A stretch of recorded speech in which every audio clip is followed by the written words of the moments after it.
What's going on, guys? My name is Casey Printers, and welcome to the series on how to get abs.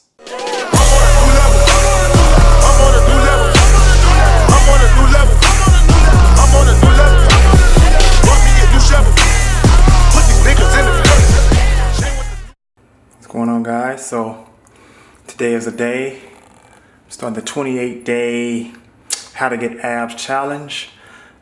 This is where I'm starting at, and you can see that I do have some abs, and I have lost significant weight from where I was, but this is going to, this is the starting point. This is where in the next 28 days you're going to see where I get to. This is a huge topic. Obviously, everybody is in the gym because they want to get those nice chiseled abs. They want their bodies to be on point. They want to be able to take their shirt off and do what they do. But it is very difficult to get abs. As a matter of fact, 98% of the people who are dieting fail. So we're tackling a huge issue today, guys. And this is something that is very dear to me because every single time that I walk in a gym, I see people who are struggling to get body fat off. What's the difference between losing weight and body fat?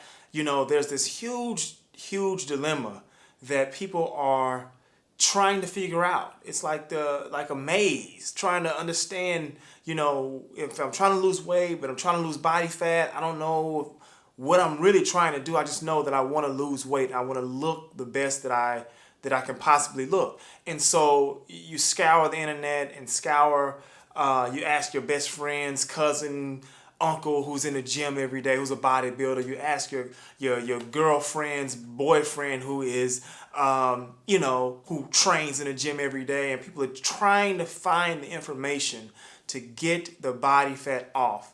And what I'm going to be giving you guys on this 28-day journey of how to get abs, and specifically how to get the body fat off, is I'm going to be giving you just information and knowledge on what you need to know about body fat. Now, what's frustrating about losing body fat is the fact that the information that's out there is so outdated. The FDA, the Federal Drug Administration, and all of their guidelines on how we need to be eating is so wrong. This whole calories in versus calories out myth is the worst thing that's ever happened to the fitness industry. It is so awful that so many fitness people are dragging their bodies through terrible preparation to try to get into show-ready shape, and it is uncalled for. It really is. And the fitness industry has done a good job of brainwashing all of these athletes on how they need to be eating. And it's sad. It's really sad. And for me, it's very difficult because I got into that whole process of being a fitness model. And my first coach had learned from his coach. And that coach had learned from another coach on eating chicken and broccoli and brown rice every day. Like, it is awful to eat that way, and I tried it. I mean, I did it, and I did it well, and I got into great fitness model shape, but it is so terribly difficult to keep up. And that's why you see fitness models right after a show, they gain 15, 20 pounds. You'll see bodybuilders right after a show, they gain so much weight because it is impossible to eat chicken, brown rice, and broccoli every single day with every meal and not alienate everybody that you love in your life. You can't go out to the bar. You can't go hang out with your friends because you eating chicken and broccoli every day. And they can't understand the dedication that it takes. And that's the one thing that I have to give it to these fitness models out here and bodybuilders.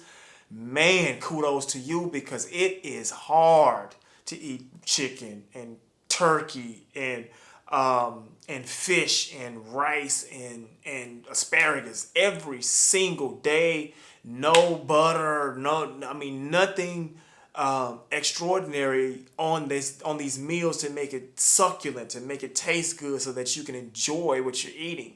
It is so hard. And then what happens is you got all of these fitness models in this industry who are taking advantage of being a fitness model. But now you got the average person who wants to look like that, and they hit up these fitness models to get these plans, and that's why 98% of people fail, is because you're trying to live like this fitness model who is extraordinary, guys. Now, take it from me, I'm a professional football player of 9 years. It was hard to get to the NFL. It was hard being an MVP in the Canadian Football League, but it is harder to maintain a diet that is that bland.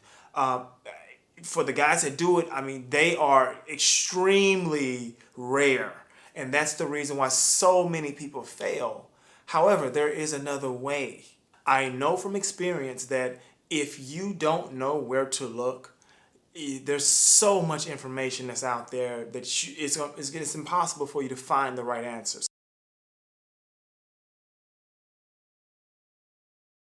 It is 2:15 p.m. 2:15 p.m. and I am just now eating my first meal of the day.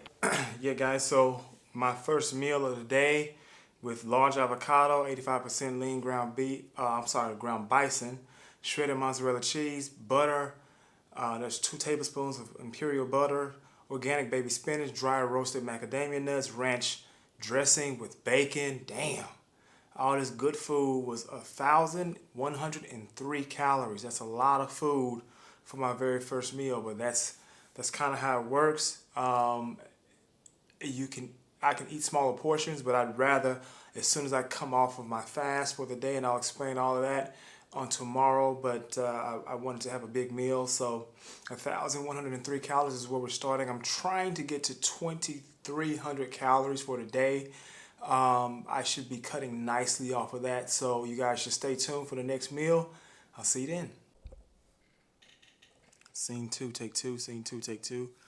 Okay, guys, so we are ending up the day, and the second meal of today was 583 calories. I had 2 slices of bacon.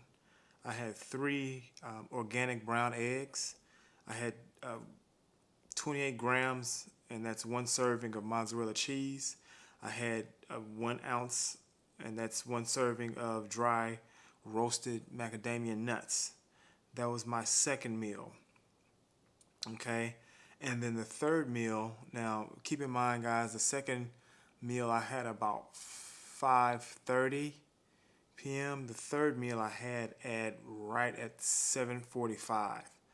Okay, so my last meal, I took my last bite at about 8:05 p.m. Okay, and what I had it was 680 calories. I had 2 eggs. I had 2 Jimmy Dean sausage patties. I had 1 serving of mozzarella cheese. I had a tablespoon of olive oil, MCT oil, and lemon juice and apple cider vinegar. I had that as a drink by itself. It was completely separate. So the olive oil, the MCT oil, the apple cider vinegar, and the lemon juice, I mixed it with a little bit of water and I put it off to the side, and I had that by itself. And that has a ton of fats in it with the MCT oil and the olive oil by itself. And I had that right after I finished my last meal. So of course that's going to hold me over and I won't be hungry at all for the rest of the night. So that's what I had for today, and it was a good day. It was a good day. I was able to stick to my meals. I didn't eat until 2:30 p.m. today. And it's a lot of reasons for that, and I'll get into that tomorrow. But for the most part, man, I feel good about the diet for today. And really, you know, a lot of people need to understand this when they go on a journey of any kind. No matter if you're trying to be, you know, a professional football player, you're trying to be a soccer player, you want to be a top executive of a Fortune 500 company, whatever the journey that you're trying to go on, there's going to be obstacles. And for me, the obstacles are everywhere. children, um, just trying to, figure out how I'm going to do things every day. It's just a struggle. It's just everything is a struggle. No, it doesn't matter what's going on. There's always going to be issues, and you have to just navigate your way through those issues. And that's one thing that's going to be really, it's going to define you when you are pushing towards this goal of trying to get fit. There's always going to be issues, and you'll see as we get to talking more and more about what your diet will consist of and how you should be eating. We'll talk more about all of that good stuff and how, outside life, everything that's going on in life that will get in the way. And you just constantly have to fight it off and go towards your goal one day at a time. And that's what I did today. I'm not focused on tomorrow. I'm not focused on the next day. The only thing I'm focused on is today. If I can bat 4 for 4 today and hit 3 home runs, then that's what that is. And I had a great day for today. But I'm not going to worry about tomorrow, the next day, one day at a time. I need to talk to you guys about also this morning. I woke up, my call time when I wake up in the morning is usually about 3 o'clock in the morning. So I go to bed at about 8:30, 9 o'clock. I wake up about 3:30, 4 o'clock. I'm in the gym at 5. Today I did 45 minutes of cardio. I did weights, and I lifted very, very heavy today. I did the upper body chest. I just did a lot of complex movements for the upper body. And then I fasted from the time that I woke up today. I did not eat at all, anything, until 2:30. So when I talk to you guys tomorrow about how to burn body fat, keep that in mind, because there's a lot of things that you need to understand what you don't need to do in order to get your body to burn body fat, okay? Anyway, I'm going to leave that for tomorrow. Thank you guys for tuning in. I'll see you next time.